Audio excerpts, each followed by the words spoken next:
بسم اللہ الرحمن الرحیم۔ السلام علیکم ورحمۃ اللہ۔ آپ دیکھ رہے ہیں روحانی بک یوٹیوب چینل۔ شب برات کی رات سورۃ اخلاص کا خاص وظیفہ۔ یقین کریں آپ اس رات جو دعا مانگیں گے وہ آپ کی دعا قبول ہوگی۔ کیوں کہ آپ کے دعا مانگنے میں دیر ہو سکتی ہے، قبول ہونے میں نہیں۔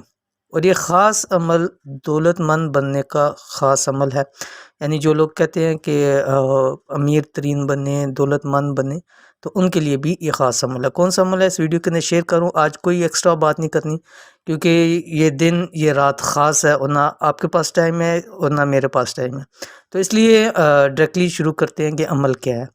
اگر کوئی چاہے کہ اسے اللہ تعالیٰ کے غیبی خزانوں سے بے پناہ دولت حاصل ہو، اور وہ جب دعا کے لیے ہاتھ اٹھائے اس کی دعا قبول ہو، تو اس کو چاہیے کہ شب برات کی رات سورۃ اخلاص کا یہ آسان سا وظیفہ ضرور کر لے اور معجزہ دیکھے۔ عمل کیا ہے؟ عمل یہ ہے، اس رات آپ نے 1100 مرتبہ سورۃ اخلاص پڑھنی ہے۔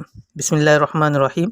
قل هو اللہ احد اللہ الصمد لم یلد ولم یولد ولم یکن لہ کفوا احد، اور ہر بار بسم اللہ پڑھنی، یعنی بسم اللہ الرحمن الرحیم کے ساتھ پڑھنی ہے۔ اول آخر 111 مرتبہ درود شریف، یعنی پہلے آپ 111 مرتبہ درود شریف پڑھیں گے، کوئی بھی پڑھ سکتے ہیں۔ اس کے بعد آپ نے بیچ میں 1100 مرتبہ سورۃ اخلاص پڑھنی ہے، اور یہ پوری رات کے اندر پڑھ سکتے ہیں۔ مغرب کے بعد سے لے کے فجر تک کی اذانوں تک آپ اس عمل کو کر سکتے ہیں۔ تھوڑا تھوڑا کر کے بے شک کریں، اپنے باقی جو اعمال ہیں، نوافل ہیں، ذکر و اذکار ہے، اس کو بھی ساتھ جاری رکھ سکتے ہیں۔ اور اس کے بعد جب یہ مکمل کرنا ہے تو اس کے بعد پھر 111 مرتبہ درود شریف پڑھنا ہے۔ تو یہ پڑھنے کے بعد اب ہاتھ اٹھا کے دعا کریں۔ آپ کے مانگنے میں دیر ہو سکتی ہے، لیکن دعا قبول ہونے میں دیر بالکل نہیں ہوگی۔ اپنی ہر حاجت کے لیے، رزق کی ہے، مال کی ہے، اولاد کی ہے، شادی کی ہے، کسی بھی حاجت کے لیے آپ دعا کر سکتے ہیں۔ انشاءاللہ اللہ تعالیٰ ضرور اس حاجت کو پوری کریں گے۔